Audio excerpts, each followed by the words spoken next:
오늘 히스기야 왕을 통한 교훈 세 번째 마지막 히스기야 왕에 대해서 보도록 하겠습니다. 오늘 서론을 보고 본론에 가서 말씀을 크게 두 개 대지로 나눠서 함께 은혜받는 시간이 되기를 원합니다. 먼저 서론을 좀 보겠습니다. 위기의 시대에 히스기야의 아버지 아하스는 다윗이 갔던 믿음의 길을 선택하지 않았습니다. 그 결과 왜 위기의 시대냐면 북이스라엘이 아수르에 의해서 멸망을 당하는 그러한 때이기 때문에 위기의 시대이죠. 왜냐하면 그 옆에 있는 이제 남유다도 아수르의 공격을 받을 수 있기 때문에. 그런데 그러한 때에 아하스는 다윗이 갔던 믿음의 길을 선택하지 않았습니다. 그 결과 아하스는 하나님께서 말씀하신 선한 길을 열지 못하고 그는 악한 길로 나갔습니다. 그러나 아하스의 왕비이자 히스기야 왕의 어머니는 아하스가 통치하는 16년간의 그 16년간의 그 악한 그 길로 인도하는 그 통치의 시대를 잘 이겨내고 그 어려운 상황 속에서도 하나님께 대한 믿음을 지키고 히스기야에게 다윗 시대와 같은 믿음의 길로 나갈 수 있도록 가르쳤습니다. 다윗 시대를 꿈꾸며 믿음을 선택한 사람들은 악한 길을 열지 않고 선한 길로 나아갔던 것입니다. 선으로 악을 이기고 악을 선으로 바꾸고 악에 속하지 않고 선에 속함으로 악에 빠지지 않고 악과 싸우며 믿음의 길을 열어가는 것이 하나님께서 우리에게 말씀하여 주고 있는 신앙의 길입니다. 선으로 악을 이기는 것은 무엇이며 악을 선으로 바꾸는 것은 무엇인가? 선한 삶으로 가는 것은 하나님께서 우리를 창조하시고 구원하신 목적입니다. 따라서 선한 삶을 사는 것은 선택의 문제가 아니라 우리가 반드시 가져가야 될 의무사항에 해당한다는 것을 기억해야 합니다. 히스기야는 위기의 시대에 아하스 왕 자기 아버지 아하스도 위기의 시대였고 이 히스기야도 위기의 시대였습니다. 그 순간에 히스기야는 다윗처럼 선지자를 의뢰했고 이사야 선지자가 그때 당시에 선지자였습니다. 선지자를 의뢰했고 선지자들을 통해서 하나님께로 가는 길을 열었습니다. 히스기야 시대에 이사야 선지자가 있었습니다. 또 물론 미가 선지자도 그때 있었습니다.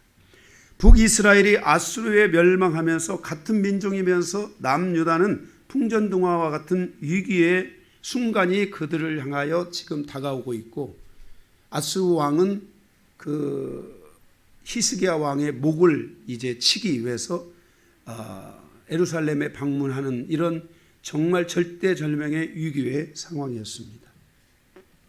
북이스라엘의 왕들이 위기의 순간에도 하나님의 선지자를 의지하지 않고 그렇게 삶을 선택한 것과는 완전히 반대로 히스기야는 그 위기의 순간에 하나님을 선택하는 사람이 왕이 되었습니다. 그 과정에서 하나님께 대한 절대적 통치권을 받아들이게 되고 자신과 자신의 가정, 자신의 민족에 살고 죽는 문제가 아수르의 세상의 나라 아수르에 달려있는 것이 아니라 하나님께 달려있다는 것을 믿었습니다. 우리는 제가 여러분들을 위해서 기도하다가 보면은 성도들 가운데 이 세상에서 어떻게 내가 잘해야지 사는가 하는 것에 조금 더 접근성을 가지고 있는 성도가 있는가 하면 이 모든 상황에서도 하나님이 나와 함께 하셔야 된다. 하나님이 나의 인생에 개입해서 나의 삶을 붙들어 주시고 축복해 주셔야 된다는 믿음이 더 충만한 성도가 있는 것을 보게 됩니다. 여러분들의 신앙이 후자가 되기를 주님의 이름으로 부탁을 드립니다. 여러분들이 후자가 될 때 제가 여러분을 위해 매일매일 기도하는데 저의 기도가 훨씬 더 힘이 있고 제가 여러분의 일터를 위해 영적 전쟁하고 여러분의 가정을 위해 영적 전쟁하고 싸우고 원수마귀 사단이 틈타지 못하도록 하고 적들이 여러분의 삶에 개입하지 못하도록 기도를 할 때 훨씬 힘을 받습니다.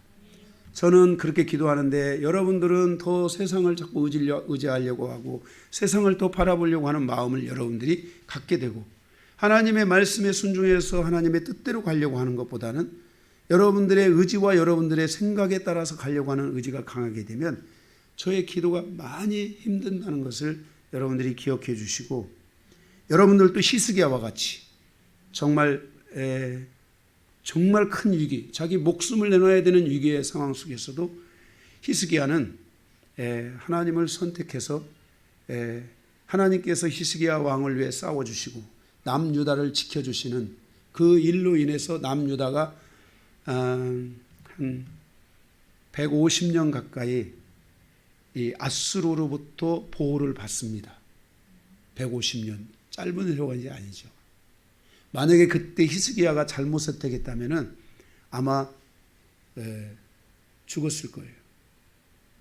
그런데 이 히스기야 왕은 하나님의 그 통치를 그가 받아들인 것입니다. 하나님의 통치가 열린 사람, 이 하나님의 절대적 통치를 가져가는 사람, 바로 이 사람이 오늘 히스기야 왕이었다는 것을 지난주 말씀을 드렸습니다. 하나님의 통치가 열린 사람의 특징은 땅을 중심으로 살아가는 게 아니라 자꾸만 하늘을 바라보고 땅과 하늘을 통일시키는 삶을 살아가는 것입니다. 성도는 땅도 있고 하늘도 있습니다. 그 땅과 하늘을 연결할 줄 알아야 됩니다. 성경에 그런 말씀이 있잖아요. 하늘에서 이루어진 것 같이 땅에서도 이루어지이다. 땅에서 풀면 하늘에서도 풀릴 것이다 하는 이런 말씀들이 있잖아요. 성도는 땅을 중심으로 살아가는 신앙이 아니라 하늘과 땅을 자꾸만 연결하고 그 길을 열어가는 이런 신앙생활이 여러분 안에 반드시 이루어져야 됩니다. 땅을 중심으로 세상을 중심으로 살아가면 안 됩니다. 세상 즉 소돔과 고모라의 멸망을 그 세상을 중심으로 살아가는 사람들은 농담으로 여기고 진짜 그런 일이 있겠어? 진짜 그런 일이 없을 거야. 적들이 쳐들어온다 해도 무슨 나 지금 잘 먹고 잘 살고 있는데 뭐 그런 일이 있겠어? 이렇게 여러분들이 농담으로 여기고 방심하고 그럴 때 적은 여러분의 가정에 여러분의 삶의 현장에 그리고 여러분이 가지고 있는 믿음과 신앙에 강하게 접근해 올 수 있다는 것을 항상 기억해야 됩니다. 그래서 내 힘으로 사는 신앙이 아니라 여러분들이 하늘을 여는 기도가 있어야 되고 하나님과 함께 하려고 하는 하나님과 함께 인생을 살아가고 가정사를 열어가고 민족사를 열어갈 수 있는 그런 성도들의 이 신앙의 여정이 되어야 될 줄로 믿습니다. 다윗 시대 이후 히스기야는 하늘과 땅을 하나님께 내어드리고 하나님의 통치를 자기의 삶으로 가져오고 자기 가정으로 가져오고 그 땅에 그 민족 가운데 가져온 바로 위대한 왕입니다. 그 위대한 왕의 마지막 여정 속에 위기가 다시 찾아왔습니다. 그 위기는 바로 그 히스기야 왕이 병이 들게 되는 것입니다.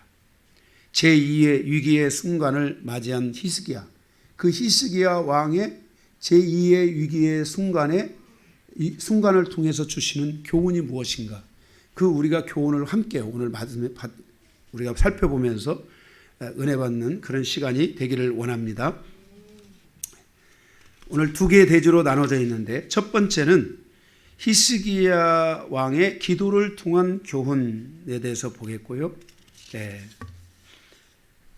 1절에서 11절에 있는데 1절에 보면 히스기야 왕이 병들게 됩니다. 그렇게 하나님을 잘 의지하고 아수르로부터 나라를 나름 잘 지켜가며 위기의 순간을 극복해가고 우리가 지난주 말씀을 보았듯이 하나님께서 오셔서 그 아수르의 군대를 다 하나님께서 다 무찌르시잖아요. 이런 여러 장면들이 있었고 하나님의 역사가 있는 그러한 시즌을 보내고 있는 그때 바로 히스기야 왕이 병들게 됩니다. 그리고 이사야 선지자가 하나님의 말씀을 전합니다. 왕이여 이제 죽을 것입니다.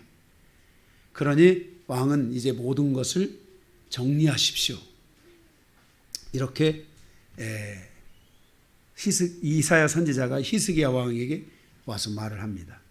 그러자 2절에 히스기야는 곧바로 거기서 하나님께 탄원 기도를 드립니다. 이 탄원 기도는 이 하나님 앞에 이 강력한 기도, 정말 근데 우리가 이런 사람이 병들게 되면 갑자기 마음이 막 더 이렇게 확 열리잖아요. 그래서 하나님 앞에 와서 나름 눈물도 흘리면서 탄원하듯이 기도를 할 수 있잖아요. 우리가 살아가는 모든 인생사에서 많은 사람들이 병에 걸릴 수 있습니다. 이에 대해서 탄원 기도를 드린다고 모든 사람의 기도가 응답을 받는 것은 절대 아닙니다. 물론 탄원 기도에서 응답을 받는 것보다 더 중요한 것은 우리의 영혼이 하나님 앞에 구원을 얻고 하나님 나라를 사모하고 하나님 품으로 가는, 우리 인간은 결국 왔다가 한번 죽어 가게 돼 있잖아요. 그런데 하나님께서 우리는 이 세상에 그 부활론 말고 다른 것에는 뭐가 있냐면은 그 윤회설이 있습니다. 다 인간은 뭐 돌아온다. 그러나 우리는 그 하나님의 부활의, 우리의 몸이 다시 부활하여 하나님께로 돌아간다 하는 부활의 신앙을 가지고 있습니다. 몸이 부활하는 것입니다. 그런 신앙을 가지고 있는 우리가 그런 병에서 치유되는 것보다 더 중요한 것은 우리가 하나님께로 우리의 영혼이 돌아갈 수 있는 준비를 하는 것이 중요합니다. 그럼에도 불구하고 우리가 인간으로서 이 땅에 살아있는 날 동안 우리는 목숨을 가지고 우리가 생명을 가지고 더 살기를 바라는 마음에 탄원 기도를 드리게 됩니다. 그런데 그 탄원 기도 드린다고 다 응답되는 게 아닙니다. 그런데 히스기야는 자신이 병들었을 때 하나님께 탄원 기도를 드렸고 하나님께서 그 기도에 응답하여 주십니다. 히스기야의 탄원 기도를 통한 교훈이 무엇인가? 왜 하나님은 이 히스기야에게 15년의 생명을 연장시켜 주신 것인가?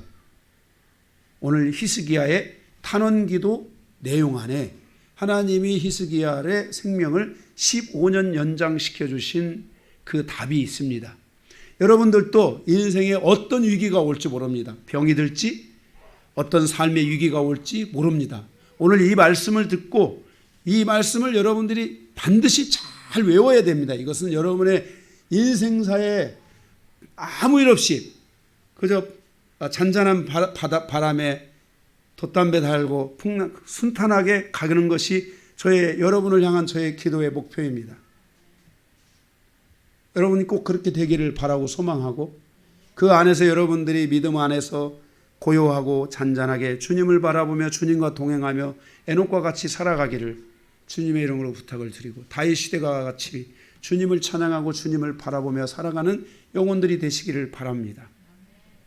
그런데 우리 인생이 육신이 있는지라 그 육신에 대한 연약함, 육신을 공격하는 상황, 우리의 삶의 현장이 땅이 우리의 삶의 현장인지라 우리의 삶의 현장이 공격을 받고 위기의 순간을 맞이할 수도 있다는 것입니다. 이런 위기의 순간이 오지 않아야 되지만 이런 위기의 순간이 올 수도 있기 때문에 오늘 히스기야의 이 기도의 내용, 이 부분이 반드시 여러분들의 삶에 지금부터 만들어지시기를 주님의 이름으로 축복하고 또 부탁을 드립니다. 첫째는 3절에 히스기야가 기도를 드린 내용이 3절입니다. 3절. 우리 먼저 3절 한번 다 같이 읽어보겠습니다. 여호와여 구하오니 내가 진실과 전심으로 주 앞에서 행하며 주께서 보시기에 선하게 행한 것을 기억하소서 하고 히스기야가 심히 통곡하더라 그랬어요. 이 안에 히스기야의 자기가 이 병들었지만 이 병에서 자기를 치료해 주셔야 되는 정당성, 이유, 이게 이 안에 들어있고 하나님은 응답할 수밖에 없는 내용이 바로 이 3절 안에 담겨져 있습니다. 첫째는 거기 보면 진실이라고 나와 있습니다. 이 진실이 히브리어 원문을 보게 되면은 진리라고 나와 있습니다. 주 앞에서 진리를 따라서 살았다. 주 앞에서 진리를 따라 살았기 때문에 하나님은 나를 이 병에서 치유해 주셔야 된다라고 말씀하고 있습니다. 교회 안에 많은 신앙인이 있지만 진리를 따라서 살아가는 성도는 많지 않습니다. 그만큼 진리를 따라서 살아가는 사람의 가치는 매우 귀중하고 소중한 것입니다. 말씀을 따라서 산다는 것은 무엇인가? 인생사의 모든 여정과 그의 사회생활의 여정의 이정표를 하나님의 말씀에 맞추어 살았다는 것입니다. 다시 말해서 하나님의 말씀이 나의 인생의 여정의 이정표가 되었다. 뭐라고요? 이 성경의 말씀이 나의 인생의 이정표가 되는 분, 이분은 바로 말씀, 진리를 따라서 살아가는 분입니다. 여러분의 신앙의 여정에 이 말씀이 나의 이정표가 되어야 됩니다. 내가 갈 때 말씀이 하나님의 말씀을 따라서 내가 좌측으로도 가고 우측으로도 가고, 하나님의 말씀을 따라서 내가 멈추기도 하고 가기도 하고, 하나님의 말씀을 따라서 내가 천안에 가고 천안에서 대전에 가고 대전에서 또 하나님의 이정표를 따라 내 인생의 여정이 가고 있는 것을 여러분들이 느낀다면 여러분들은 진리를 따라서 사는 삶입니다. 히스기야가 위대한 개혁을 이루었습니다. 히스기야가 위대한 삶을 살았습니다. 그 삶의 원천에는 그 어머니가 16년간 히스기야 왕을 가르친 데 있었다는 것을 알아야 됩니다. 히스기야가 왕이 된 것이 25살에 됐는데 16년을 빼면은 몇입니까? 7살, 8살. 7살, 8살 때부터 그 어머니는 히스기야가 하나님의 말씀을 통해 살도록 그렇게 가르친 겁니다. 다시 말해서 히스기야의 모든 통치의 그 근간, 히스기야가 그 이룬 모든 그 역사의 근간은 다 하나님의 말씀에서 왔고, 그 말씀의 핵심 가운데 다윗의 시대를 가라는 말씀을 따라서 히스기야가 다윗의 시대를 열었던 것입니다. 말씀이 나의 삶의 이정표가 되어야 됩니다. 이것이 무엇인지 여러분이 막연하신 분들은 오늘부터 더 말씀으로 살고자 하고 말씀을 가까이 하고 이 말씀을 놓고 기도하고, 여러분 최고의 기도는 뭐냐면은 여러분들이 오늘 들은 설교나 하나님이 주신 나의 이 말씀, 오늘 열왕기하에 있는 이 말씀, 오늘 첫 번째 뭐예요? 하나님, 나도 진리를 따라 살기를 원합니다라고 고백하고 진리를 따라 살 수 있게 하시고 진리를 따라 나의 이정표가 열리게 하소서. 제가 하나님의 말씀에 제가 빠져가지고 10년을 살면서 제가 밖에도 안 나갔다고 했잖아요. 말씀과 함께 제가 살았던 세월에 그 정말 중요한 시간, 정말 밖으로 안 나가고 햇볕 보는 시간 1시간을 제외하고는 제가 방콕하는 저의 인생사의 여정이 있었어요. 정말. 그런데 그 여정 가운데 제가 기도했던 것이 뭐냐면은, 하나님, 제가 이 성경은 저는 너무나 미련하고 부족하여 제가 이 말씀을 알 수가 없으니 이 말씀에 하나님의 발자국을 저에게 주십시오. 제가 그 발자국을 따라 한 발 한 발 가겠습니다 라고 하나님 앞에 기도했어요. 그리고 성경이 열리기 시작했어요. 성경의 이 끝에서, 이 성경의 이 끝에서 이 끝으로 하나님의 빛이 쫙 통하는 것을 봤어요. 그리고 이 빛이 통하면서 영혼들이 살아나고, 이 말씀을 듣는 영혼들이 축복을 받고, 이 말씀을 듣는 영혼들이 묶임에서 풀어지고 상처가 치유되고, 성도들의 가정사와 인생사에, 그리고 그 민족사의 자녀들 삶에 이르기까지 하나님의 계획된 은혜들을 반드시 줄 거라는 믿음을 하나님이 갖게 하셨고, 그 첫 번째 돌파가 저의 부부고 저의 자녀들입니다. 저는 이 역사는 반드시 이루어질 거라고 믿고 있습니다. 아브라함이 하나님의 약속을 붙잡았을 때 그의 품에는 이삭밖에 없었지만, 이삭이 하나님의 말씀을 붙잡았을 때 그의 품에는 두 자식이 있었지만, 하나는 세상으로 갔고 하나는 야곱밖에 없었지만, 하나님의 역사는 하나님의 계획대로, 하나님의 뜻대로, 하나님의 역사대로, 하나님의 말씀대로 진행되고 이루어진 것처럼 우리가 하나님의 이 약속을 붙잡고 간다면 반드시 하나님은 그 약속을 이루실 것이라고 저는 믿습니다. 그래서 여러분의 인생사에 이 말씀을 통한 이정표가 열려야 됩니다. 하나님의 말씀은 인생사의 나침판이며 이정표입니다. 예수님께서 요한복음 14장 6절에 내가 곧 길이요 진리요 생명이니 나로 말미암지 않고는 아버지께로 올 자가 없다 그랬습니다. 아버지께로 온다. 이 말이 무슨 말입니까? 아버지께로 올 자가 없다. 다시 말해서 땅에서 하늘로 가는 이정표, 그분이 예수님이다 이 말입니다. 요한복음 5장 39절에 너희가 성경에서 영생을 얻는 줄 생각하고 성경을 연구하거니와 이 성경은 곧 내게 대하여 증언하는 것이라. 예수님이 바로 성경은 예수님을 말하고 있고 예수님은 곧 길이요 진리요 생명인데 그분이 바로 무엇이냐? 아버지께로 가는 길을 열고 있다 이 말입니다. 그분이 말씀이 육신이 되어 우리 가운데 오신 예수 그리스도이십니다.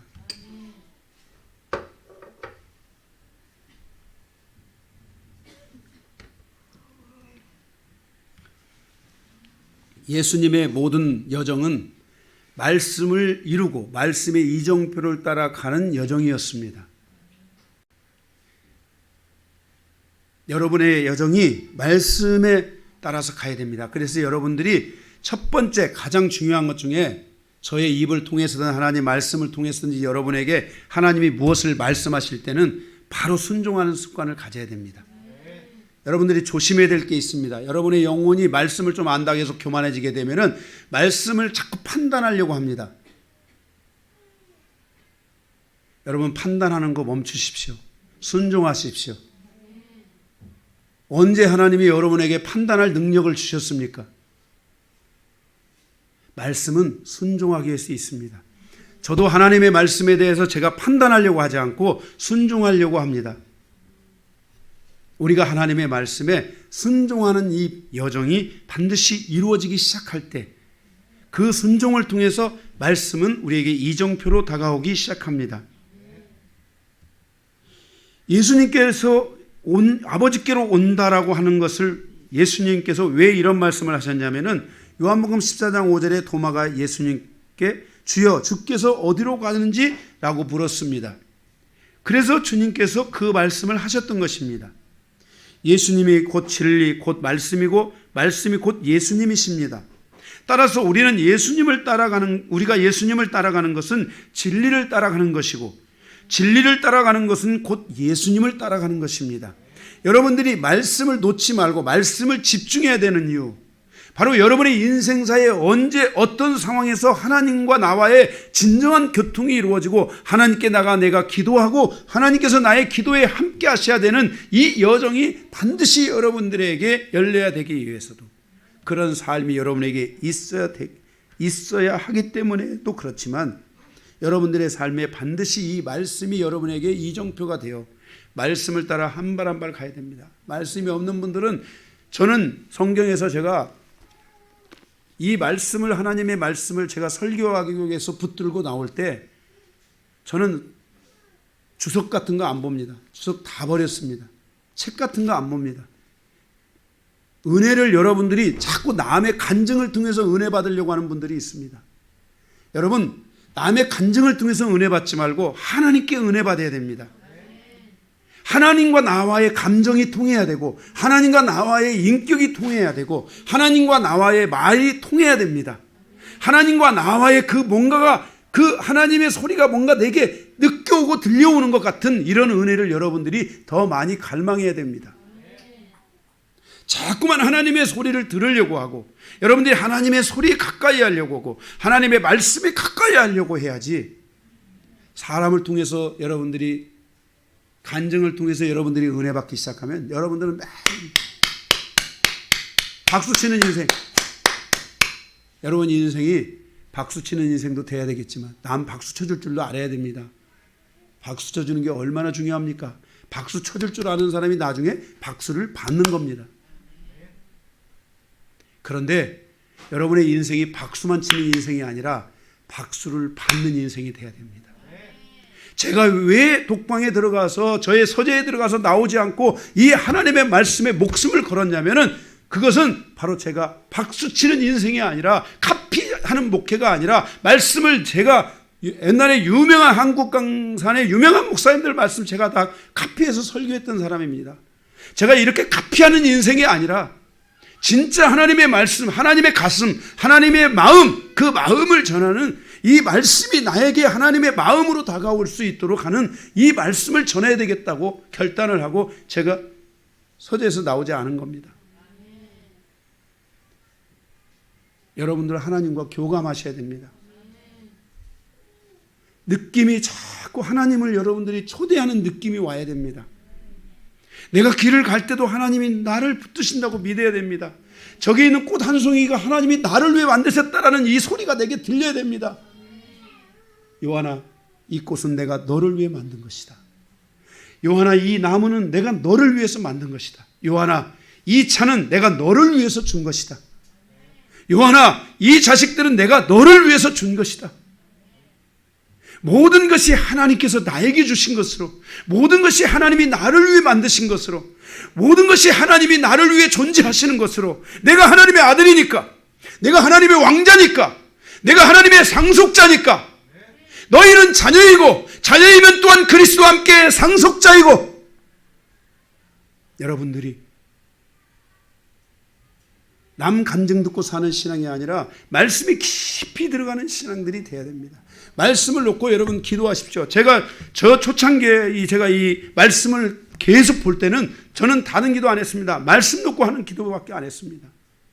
제가 우리 성도들에게 가르친 게 뭡니까? 설교, 주일 설교 들은 거, 금요철에 설교 들은 거, 말씀 들은 거 가지고 그걸 놓고 기도하라고 했잖아요, 제가.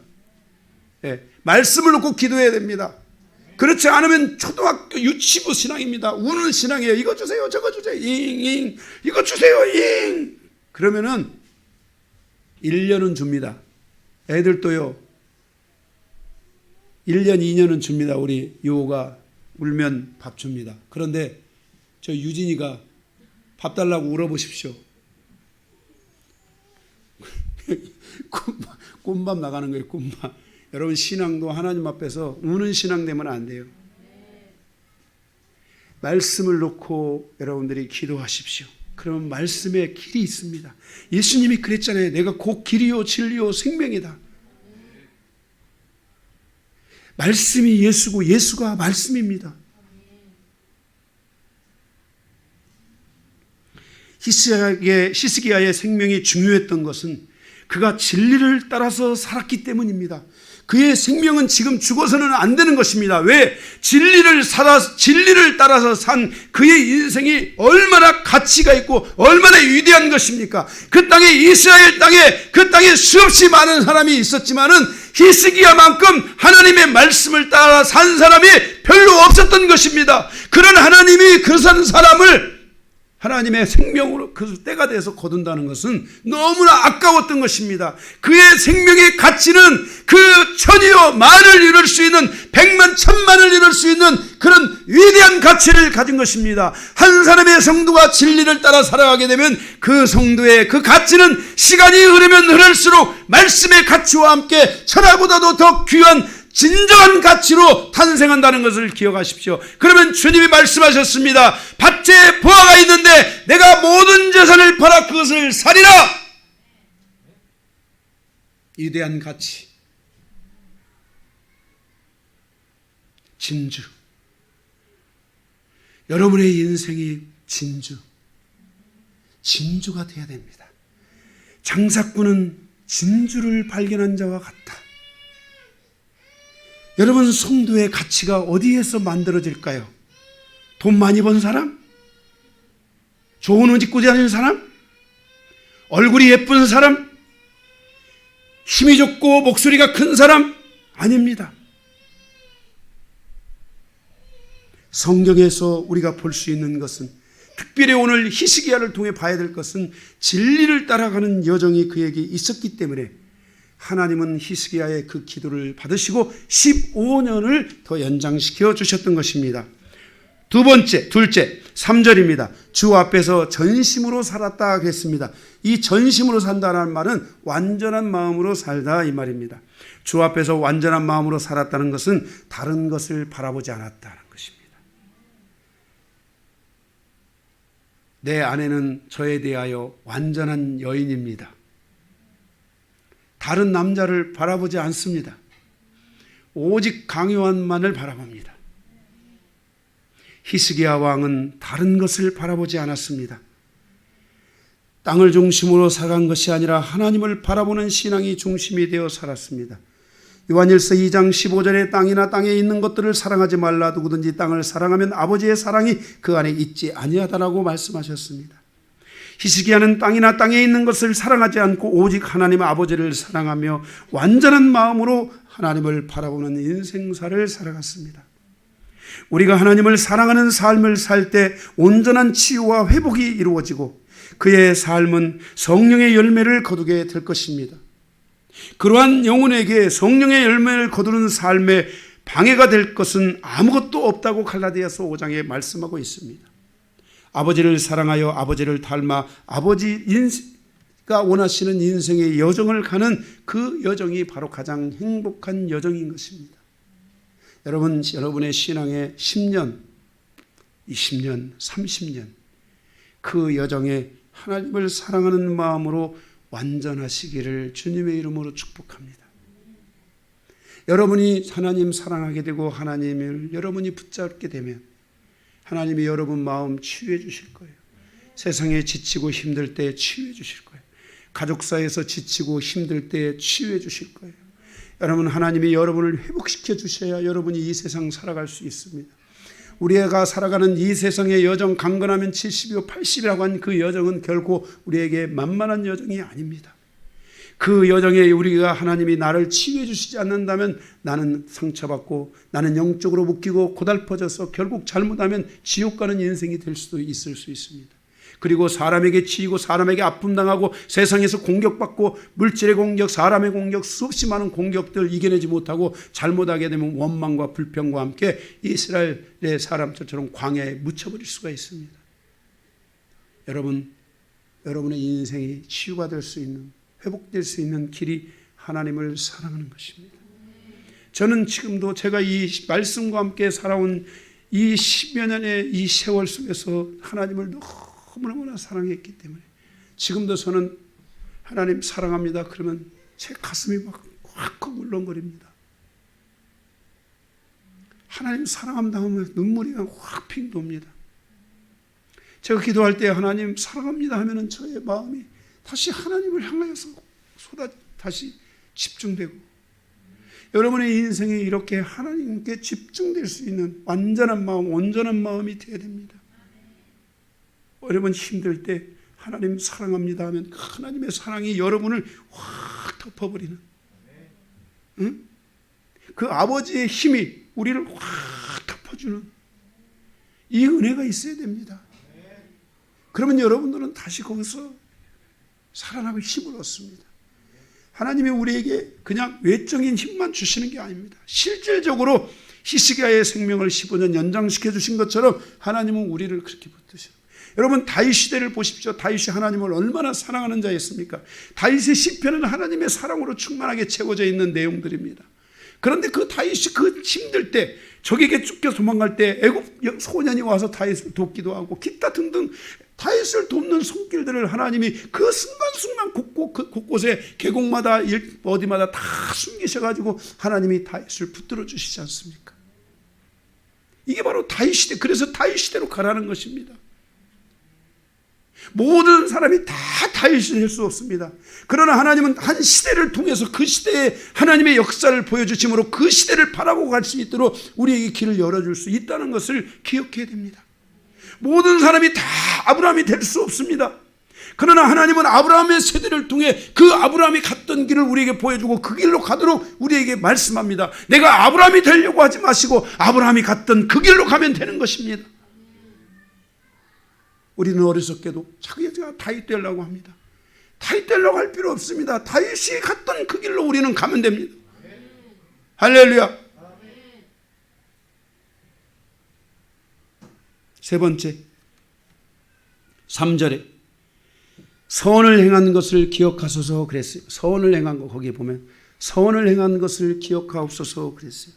이 선을 행했다라는 말은 여기에는 이렇게 서 있지만은 이 히브리 원문을 보면은 선을 만든 것을 기억하소서 이렇게 되어 있어요. 선을 만들다. 히스기야의 가정은 16년간 악의 통치가 이루어져 있었고 악의 길이 열려져 있었습니다. 악에 속한 가정이었습니다. 아하스라는 자기 아버지로 인해서 그 가정은 악한 길로 갔습니다. 그런데 히스기야는 그의 모친으로부터 믿음의 가르침을 받고 그 가르침을 통해서 선으로 악을 이기기 시작했습니다. 16년의 그 악의 통치를 하나님의 선으로 이겨내기 시작했습니다. 하나님의 선으로 그 악을 덮어가기 시작했습니다. 악을 선으로 바꿨습니다. 그 땅에 존재하는 모든 악들을 치리하고 그 악을 떠내보내고 그 악을 선으로 다 바꾸기 시작한 왕이 바로 히스기야 왕이었습니다. 악에 속했던 삶을 선에 속한 삶으로 바꾸어서 그는 선을 만든 왕이 된 것입니다. 히스기야 시대는 모든 악을 바꾸어 선으로 모든 악을 이기어 악에 속한 것들을 전부 선에 속한 삶으로 만들어갔습니다. 우리의 가정사에 하나님의 선으로 가는 길이 반드시 열려야 됩니다. 여러분 가정사에 선한 길이 열리도록 기도하셔야 됩니다. 오늘부터 기도하십시오. 모든 불의를 치우시기 바랍니다. 모든 부정적인 말들과 행위를 버리시기 바랍니다. 모든 미움과 상처와 역적인 묶임들을 끊어내시기 바랍니다. 악은 그 모양이라도 끊어내고자 하는 하나님의 열심을 통해서 여러분 안에 하나님의 열심이 와야 됩니다. 선으로 가고자 하는 열심이 와야 됩니다. 제가 여러분 그런 말씀 드렸죠. 제가 이 상담학 전공을 제가 했습니다. 제가 상담학을 하면서 그 상담학에서 역기능에 대한 모습을 제가 보고 우리 가정이 역기능인 것을 알았어요. 우리 아버지가 역기능을 가지고 있었고 그 역기능을 내가 가질 수 있는데 그 확률이 95% 이상이라는 거예요. 저는 그때부터 제가 하나님의 종으로서 내가 하나님을 믿는 사람으로서 이 역기능, 이 악의 기능이 우리의 가정에 더 이상 있어서는 안 되겠다고 생각하고 그때부터 제가 이 악의 기능을 끊어내기 위해서 이 역기능을 끊어내기 위해서 제가 몸부림을 치면서 왔습니다. 그리고 마침내 하나님이 그 역기능을 끊어내도록 하나님이 저의 길을 열어주셨습니다. 열어주셨어요. 전 믿고 있어요. 여기 하나님께서 저희 아들 둘 또 여러분 성도들 저를 통해서 우리 성도들의 이 역기능이 저는 반드시 끊어질 거라고 믿고 있고 하나님이 원하는 순기능의 삶으로 하나님이 원하는 평탄의 삶으로 하나님이 요셉과 함께 하셨더라. 그러므로 평탄하였더라. 하나님이 저는 그렇게 인도해 갈 것이라고 믿고 있습니다. 이런 것들을 끊어내야 됩니다. 악은 그 모양이라도 다 하나님의 손으로 그걸 끊어내야 됩니다. 선으로 가는 길을 열어가는 것은 우리의 사명이며 숙명입니다. 하나님의 백성이 하나님을 왜 믿습니까? 여러분들이 하나님을 왜 믿습니까? 교회 다니라고 믿습니까? 여러분들이 하나님을 왜 믿습니까? 교회에서 헌금하려고 믿습니까? 여러분들이 왜 하나님을 왜 믿습니까? 시간이 없어서 믿습니까? 시간이 많아서 믿습니까? 할 일이 없어서 믿습니까? 교회에 와서 찬송 한번 하고 가려고 믿습니까? 교회에 와서 뭐 청소하려고 봉사하려고 왜 하나님 믿습니까? 여러분 왜 하나님을 우리가 믿습니까? 그것은 우리의 인생사의 아픔과 고통과 상처와 묶임과 모든 악과 이런 모든 잘못된 것들을 이제 하나님의 말씀을 통해 완전히 다 뿌리째 뽑아버리고 그것들을 치우고 그것들을 버리고 하나님이 말씀하신 하나님의 영광을 향해 하나님의 선을 향해 하나님의 뜻을 향해 나아가기 위해서 우리가 하나님을 믿는 것입니다. 우리는 그 일에 하나님의 열심을 가지고 우리가 가야 됩니다.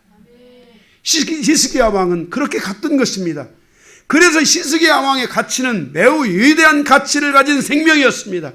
그런데 그 생명이 병에 걸려 죽게 되니까 히스기야가 딱 엎드려가지고 이 부분을 놓고 하나님 앞에 기도하는데 하나님께서 그의 기도를 듣자마자 하나님이 그의 가치의 위대함을 보시고 하나님이 히스기야 왕을 15년 동안이나 더 살려주시게 되는 것입니다.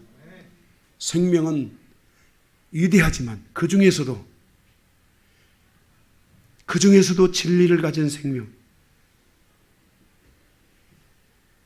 완전한 마음을 가진 생명, 하나님의 선을 만들어가는 이 생명, 이 신앙을 가진 이 생명은 정말 소중하고 큰 진주처럼 위대한 가치를 가진 생명입니다.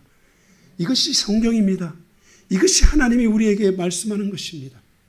한 발 한 발 뚜벅뚜벅 주님을 향해 가고 말씀을 향해서 가는 여정, 내 신앙의 연륜만큼 하나님을 향해서 가는 나의 여정이 그렇게 하나님과의 관계성 안에 깊어져야 되고 새로워져야 되고 온전해져야 됩니다.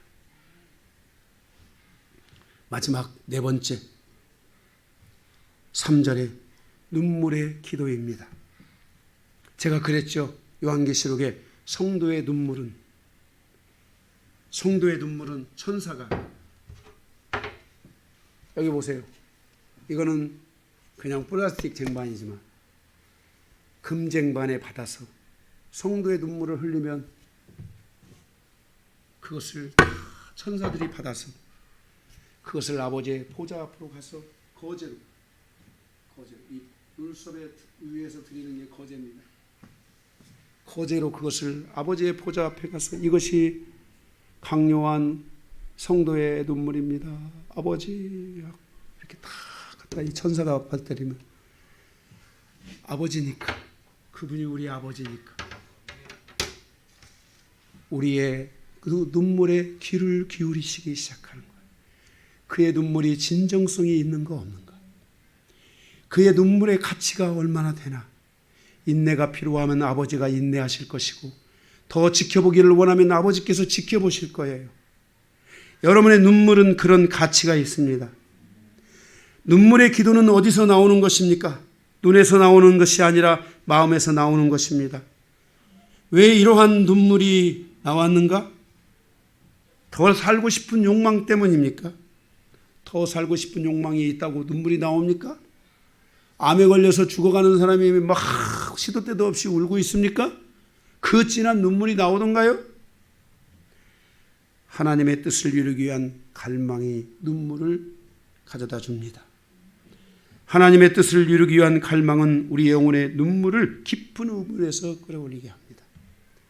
제가 여기 이전하기 전 저쪽에 있을 때 제가 지하에서 하나님 앞에 회개의 눈물을 들이며 지냈던 약 5년에서 6년의 시간은 저에게 있어서 정말 눈물을 드럼으로 받아도 부족한, 제가 눈이 다 짓물러 가지고 물티슈를 제가 쓴 그 물티슈 박스가 몇 박스인지 기억도 안 납니다. 여러분, 눈물은 마음에서 나는 것입니다.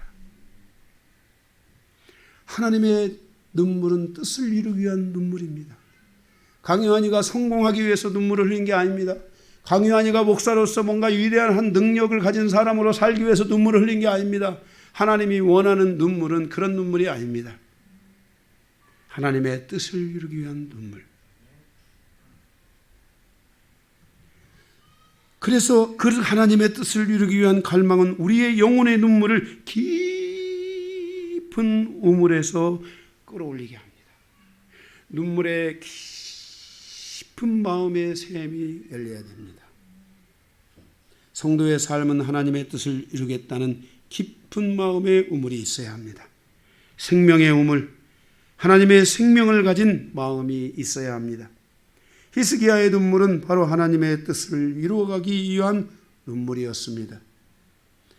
이러한 존재, 하나님은 바로 이러한 존재에 응답하시고 이런 존재에 응답하시는 영광의 주관자이십니다. 인간의 생명을 주관하시는 주관자이신 하나님, 그분은 바로 이러한 존재에 응답하시는 것입니다. 누가 진리가 있는 자입니까? 누가 완전한 마음이 있는 자입니까? 누가 선을 만드는 자입니까? 누가 눈물의 마음을 가진 자입니까? 누군가가 이 기도를 시작한다면, 누군가가 이렇게 되기를 갈망한다면 하나님은 그와 함께 앞으로의 여정을 함께 하여 주실 줄로 믿습니다.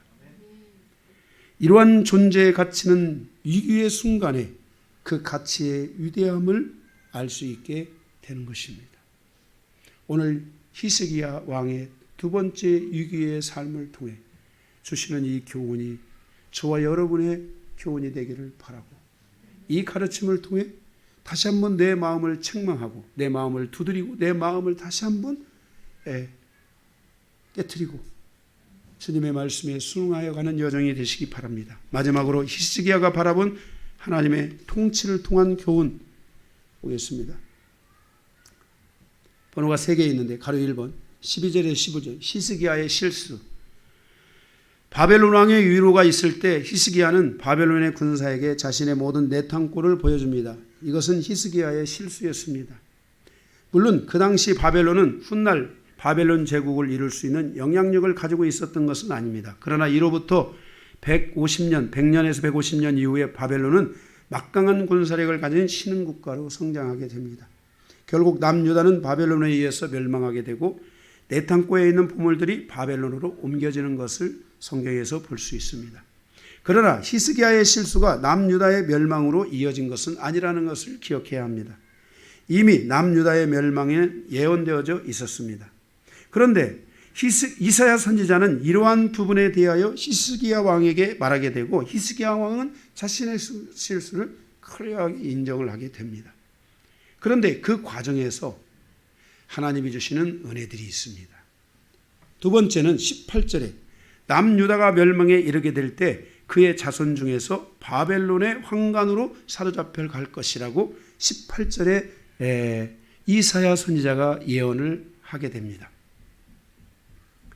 다니엘 1장 2절에서 7절에 보면 이들 중 바로 하나가 히스기야의 자손일 것이라고 생각합니다. 왕족들이 잡혀가는데 다니엘의 세 친구가 잡혀가게 됩니다. 그런데 이사야 선지자가 이 일을 알려준 일로 인하여 이 히스기야는 실수를 했는데 그 실수의 과정에서 이사야 선지자가 이 히스기야 왕에게 이 일을 알리게 되고 이 내용이 이사야서에 기록이 됩니다. 이사야서에 가서 여러분들이 보시면 기록이 되는 것을 알 수 있어요. 39장인가요? 거기 보면 기록이 돼요. 이 일로 인하여 바벨론 포로로 잡혀갈 자들에 대한 믿음의 준비를 할 수 있게 했던 것입니다. 자, 포로로 잡혀갑니다. 그것을 말합니다. 그리고 100년 이후에 한 몇십 년 이후에 진짜 포로로 잡혀가는데 포로로 잡혀갈 때 이 이사야 선지자의 예언을 따라서 누군가는 믿음의 사람들을 왕족들을 믿음으로 훈련했던 것입니다. 바로 그 믿음으로 훈련한 왕족들이 다니엘과 다니엘의 세 친구들이 바벨론의 포로로 끌려가게 되는데 바로 이들이 가진 믿음의 영향력의 어마어마한 영향력을 바벨론에서 미치게 되는 것입니다. 그로 인하여 많은 유다 사람들이 믿음이 회복되는 결과를 얻게 되었고 이들의 이러한 영향력으로 만들어진 무리가 바로 에스더, 모르드게, 에스라, 느헤미야 등 바로 이 히스기야의 실수는 전화위복의 기회가 된 것입니다. 히스기야는 자신의 실수와 함께 그것을 클리어하게 인정하게 됐고 그 과정에서 이사야 선지자는 바로 너의 자손이, 너의 아들이, 너의 자손이 포로로 잡혀가게 될 것이다. 그 과정을 통해서 히스기야와 함께 그 믿음의 사람들은 바로 이 왕족들 가운데 믿음이 있는 자들을 훈련하고 연단하게 되었는데 바로 그들이 바벨론에 포로로 잡혀갔는데 바로 다니엘과 사드락 메삭 아벤노고와 같은 믿음의 왕족들이 그곳에 들어가서 남유다의 새로운 역사를 풀어가는 바로 중요한 그 연결고리가 되고 있는 것을 보게 됩니다. 히스기야의 실수는 전화위복의 기회가 되었던 것입니다. 히스기야 시대에 이사야 선지자가 전한 이 말씀은 110년이 흐른 뒤에 남유다의 새로운 탄생을 가져다 주는 중요한 가르침과 예언이 된 것입니다. 결국 예를 들어서 바벨론의 포로로 잡혀가서 바벨론에 멸망했어요. 결국은 그때 창고에 있는 거 얘기 안 해도 다 뺏어갈 거예요. 어차피. 그죠?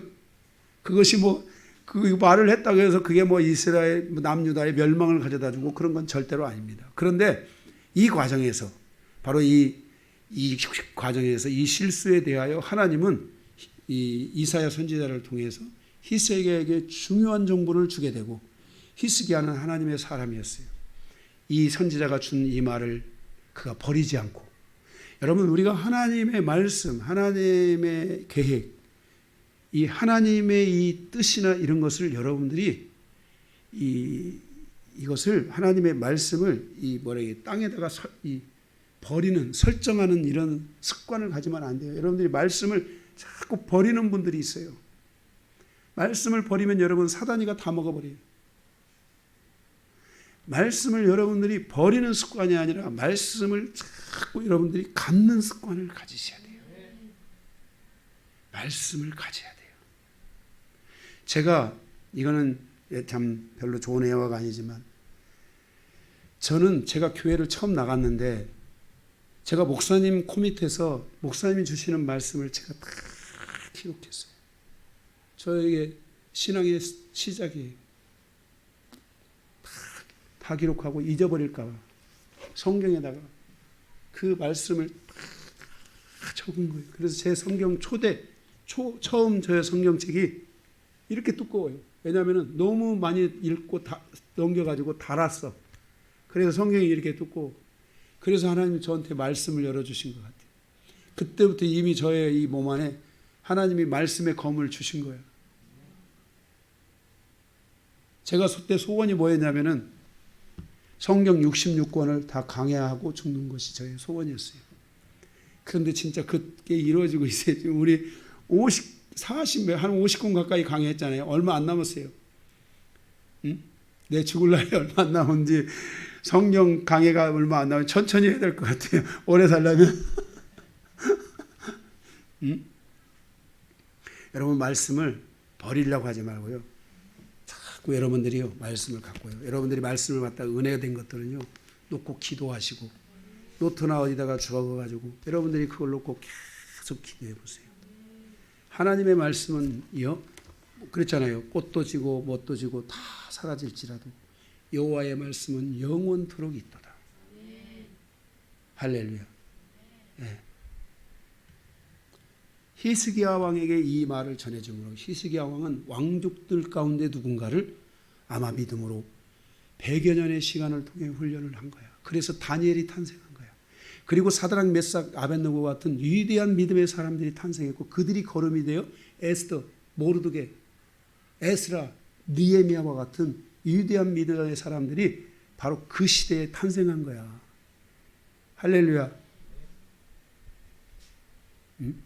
학계, 그리고 청년 스가랴, 23살 먹은 스가랴 선지자, 우리 스가랴 강해를 했지만 그 위대한 사람들이 바로 그 하나님의 그러한 말씀을 버리지 않고 그것을 소중하게 여기면서 모든 것이 실수가, 위기가 전화위복이 되어서 새로운 하나님의 역사로 가는 놀라운 역사가 이어지게 된 거예요. 여러분들에게도 이런 일들이 이루어지기를 주님의 이름으로 축복합니다. 제가 지금 몇 번째 하죠? 세 번째죠? 세 번째. 마지막입니다. 어떻게 히스기야의 생애는 실수가 기회의 시간으로 만들어질 수 있었던 것인가? 히스기야의 모든 선택은 곧 하나님의 선으로 사는 삶이었습니다. 아까도 제가 말씀을 드렸지만 우리의 인생사의 중요한 것은 하나님의 선으로 살아가는 삶을 여러분들이 만들어야 돼요. 여러분 세상에 가면은 사람들이 나한테 어떤 말을 해도 그걸 선으로 자꾸 바꾸는 습관을 해야 돼요. 누군가가 나에게 뭐라고 해도 그것을 자꾸 선으로 바꾸는 순간, 들어올 때는 아프고 힘들지만 그것을 필터링해서 바로 선으로 바꾸는 습관들을 여러분들이 만들어 가야 돼요. 여러분의 심령의 상태를 계속 만들어야 돼요. 저도 그걸 만들어 왔는데도 부족해요. 지난 시간 저는 정말 이걸 만들어 왔어요. 여기 우리 사모님이 계시니까 알지만 제 입이 좀 거칩니다. 그런데 우리 사모님이 아시지만 지금은 제 입이 엄청나게 유순해진 거예요. 뭐 때문에 그럴까요? 선으로 만드는 이 작업을 계속 제가 해왔기 때문에 그래요. 저만 여러분 전화 안 하면서 여러분 하라는 게 아니에요. 제가 증거잖아요. 여러분 다 할 수 있고 여러분 지금 그렇게 가는 분들도 있어요. 여러분 오늘 여러분들이 부부싸움도 하고 뭣도 하고 다 할 수 있어요. 그러나 여러분 그거 버릴 줄 알아야 돼요. 부정적인 거 버릴 줄 알아야 돼요. 믿음이 아닌 것들을 버릴 줄 알아야 돼요. 불의가 아닌 것들을 칠 줄 알아야 돼요. 그렇지 않으면 그건 여러분의 삶에 악으로 다가와요. 역기능으로 다가오고 악으로 다가와서 나도 모르게 그 악은 빨리 독버섯처럼 빨리 번져요. 그런데 여러분들이 그것을 악착같이 몰아놔야 돼요. 히스기야처럼 선으로 만들어야 돼요. 히스기야가 좋을 때나 나쁠 때나 항상 그는 하나님의 선에 속하고 악을 선으로 바꾸고 선으로 악을 이기는 삶을 만들었기 때문입니다. 19절에 보면은 여호와 말씀이 19절에 보세요. 이사야 선지자가 와서 말하자 히스기야가 이렇게 말합니다. 히스기야가 이사야에게 이르되 당신의 전한 바 여호와의 말씀이 선하니이다 하고 또 이르되 만일 내가 사는 날에 태평과 진실이 있을진데 어찌 선하지 아니하리요 하리라 그랬습니다. 히스기야의 삶의 모든 여정에는 하나님의 선이 있고 그 선을 만들었기 때문에 선만 있을 것이라고 하는 이 기대감과 이 확신이 히스기야에게 있었던 거예요. 그 왕에게. 하나님의 말씀이 옳고 그렇게 될 것입니다. 또 이르되 만일 내가 사는 날 동안 태평과 진실이 있을진데 어찌 선하지 아니하리요. 하나님의 선을 만든 바로 히스기야 왕은 하나님의 선이 가동될 것이라고 믿었어요. 하나님의 선이 만들어져서 하나님의 선이 가동되는 가정사, 인생사, 민족사를 만들어가기를 여러분이 간절히 기도해야 되고 전 여러분들의 삶에 하나님의 선으로 살아가는 가정, 선으로 살아가는 여러분의 인생사가 되도록 저는 계속해서 여러분을 위해 기도할 거예요.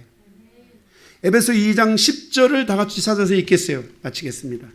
에베소 2장 10절입니다.